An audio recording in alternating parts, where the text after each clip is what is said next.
નમસ્કાર, હું કરણ જોશી. મિત્રો, એક પ્રિન્ટિંગ પ્રેસ હતું જ્યાં છાપકામનું કામ ચાલતું હતું. હવે એક બેન ત્યાં આવ્યા, હાથમાં કંકોત્રી હતી. એણે કીધું કે આ કાર્ડને સુધારી આપશો? એટલે પ્રેસવાળા ભાઈએ સવાલ કર્યો કે શેનું કાર્ડ છે બેન? એટલે બેન બોલ્યા કે મારા શ્રીમંતનું છે.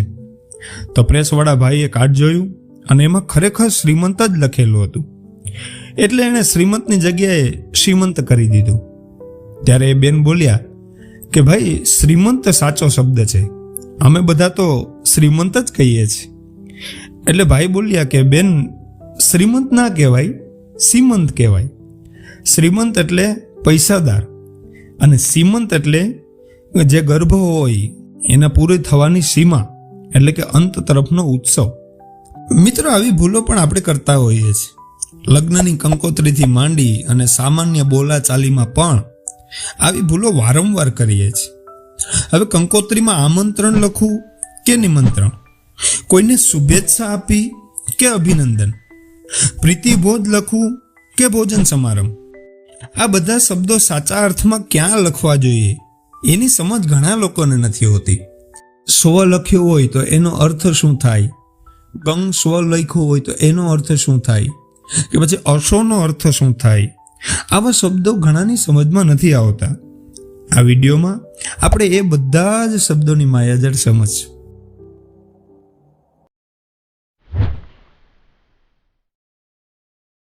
પહેલા તો કેટલાક વાક્યો વાંચો. અમારા ઘરે ગૃહ શાંતિનો યજ્ઞ છે. આપ સર્વે સહકુટુંબને પધારવા વિનંતી. આ દિવસે તોરણ નિર્ધાર્યા છે. વાસણ પ્રથા બંધ છે. સહર્ષ ખુશાલી સાથ જણાવવાનું કે. મિત્રો, આ બધા જ વાક્યો ખોટા હોવા છતાં આજે પણ વપરાશમાં છે. પ્રથમ વાક્ય એટલે ખોટું છે કે ગ્રહ શાંતિ હોય, એનો યજ્ઞ હોય, ગૃહ શાંતિનો ન હોય. બીજા વાક્યમાં આપ સર્વે સહકુટુંબ આવેલું છે, જે કંકોત્રીમાં ઘણા લોકો લખે પણ છે, પણ તેમાં સહકુટુંબ લખાઈ ગયું પછી સર્વે લખવાની કોઈ જરૂર જ નથી. ત્રીજા વાક્યમાં તોરણ નિર્ધાર્યા છે, એ વાક્ય પણ કંકોત્રીમાં જોવા મળે છે. હવે તોરણનો અર્થ થાય કે કોઈ આંબાના કે કોઈ અન્ય પાંદડાઓથી બનાવેલો એવો હાર કે જેને ઘરના દરવાજે લટકાવવામાં આવે છે. પહેલાંના સમયમાં લગ્નના મંડપમાં તોરણ બાંધવામાં આવતા. હવે અત્યારે તો એ બધી પ્રથા સાવ ભૂલાઈ જ ગઈ છે, પણ લોકબોલીમાં લગ્નને પણ તોરણ જ કહેવામાં આવતા. પણ તોરણ નિર્ધાર્યા છે એ વાક્યનો પ્રયોગ થાય ત્યારે એ સમજમાં નથી આવતું કે ક્યાં તોરણ લગાવવાનું છે. કોઈ રાંદલમાં તોરણ લગાવવાનું છે કે ક્યાંય કથામાં તોરણ લગાડવાનું છે કે પછી ઘરમાં તોરણ લગાડવાનું છે. શા માટે તોરણ નિર્ધાર્યા છે એ ખબર નથી પડતી. એટલે સાચું વાક્ય લગ્ન નિર્ધાર્યા છે એવી રીતે બને. ચોથું વાક્ય તો આપણે બધાએ કંકોત્રીમાં જોયું જ હશે. વાસણ પ્રથા બંધ છે, જે તદ્દન ખોટું છે. વાસણ પ્રથા બંધ છે એનો અર્થ એવો થાય કે વર્ષોથી આપણે જે ભોજન માટે વાસણોનો ઉપયોગ કરીએ છીએ એ અહીં બંધ છે. સાચો શબ્દ વાસણ આપવાની કે લેવાની પ્રથા બંધ છે એમ લખવું જોઈએ. પાંચમું વાક્ય તો લગભગ તમામ કંકોત્રીમાં ઉપયોગમાં લેવાય જ. સહર્ષ ખુશાલી સાથ જણાવવાનું. હવે આમાં સહર્ષ અને ખુશાલી બંનેનો અર્થ સરખો જ થાય છે. એટલે સાચી રીત છે સહર્ષ જણાવવાનું અથવા તો ખુશાલી સાથે જણાવવાનું એમ થાય.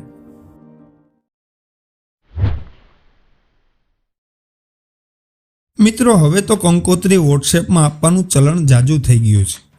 પહેલાં તો ઘણી કંકોત્રીઓ ઘરે આવતી. દિવાળીનું કાર્ડ, જન્મદિવસનું કાર્ડ, વાસ્તુનું કાર્ડ, જનોઈની કંકોત્રી, લગ્નની કંકોત્રી, કોઈ વિદાય સમારંભ અને ઘણી બધી બીજી કંકોત્રીઓ.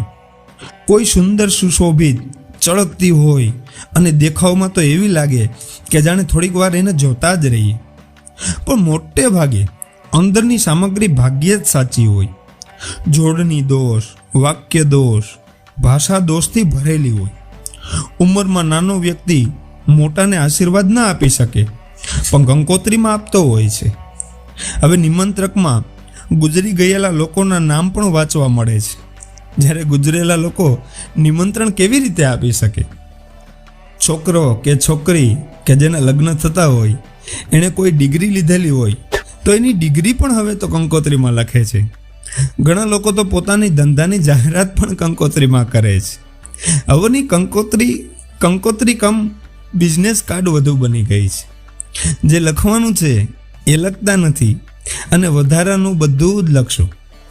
હવે ગુજરી ગયેલા લોકોના નામની આગળ સ્વર્ગવાસી એમ આખું લખવાને બદલે માત્ર સ્વમાં આપણે રોડવી લઈએ છીએ.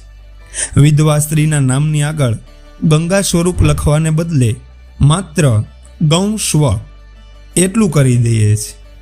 એવી જ રીતે અખંડ સૌભાગ્યવતી માત્ર અસૌમાં રોડવાઈ જાય છે. હવે આજની પેઢીને આ સ્વ કે ગૌ સ્વ કે અસૌમાં કેવી રીતે ખબર પડે કે તેનો સાચો અર્થ શું થાય છે? એ તો કંકોત્રી છપાવવા જાય અને કોઈ અનુભવીને પૂછ્યા વિના છપાવી લે. હવે આમ એને ક્યાંથી ખબર પડશે કે ક્યાં કયો શબ્દ વાપરવો? કોઈને ત્યાં હવે દીકરાનો જન્મ થાય તો બધા જ મોબાઈલમાં જામી પડે કે દીકરો થયો એની તમને શુભેચ્છા. હવે એને કોણ સમજાવે કે આવી બાબતમાં શુભેચ્છા ન અપાય, અભિનંદન આપવાના હોય. અરે મોટા ભાગના લોકોને આમંત્રણ અને નિમંત્રણ ક્યાં લખવું એ પણ ખ્યાલ નથી. કોઈ જાહેર મોટો પ્રસંગ હોય કે જ્યાં બધા જ લોકોને બોલાવવાના હોય, અથવા તો કોઈ કથાનું આયોજન હોય, સપ્તાહ હોય, અને આવું આયોજન હોય તો એમાં આમંત્રણ આપવાનું હોય. જ્યારે લગ્નની કંકોત્રીમાં અમુક લોકોને જ બોલાવવાના હોય ત્યારે નિમંત્રણ શબ્દ વાપરવો જોઈએ. હવે આવો ભેદ આપણે જાણતા નથી એટલે જ આપણે ગોટાળા કરીએ છીએ. હવે જાણવાની જિજ્ઞાસા છે એવું ઘણા લોકો બોલતા હોય છે, જે તદ્દન ખોટું છે. જાણવાની ઈચ્છા છે એ વાક્ય બરાબર છે.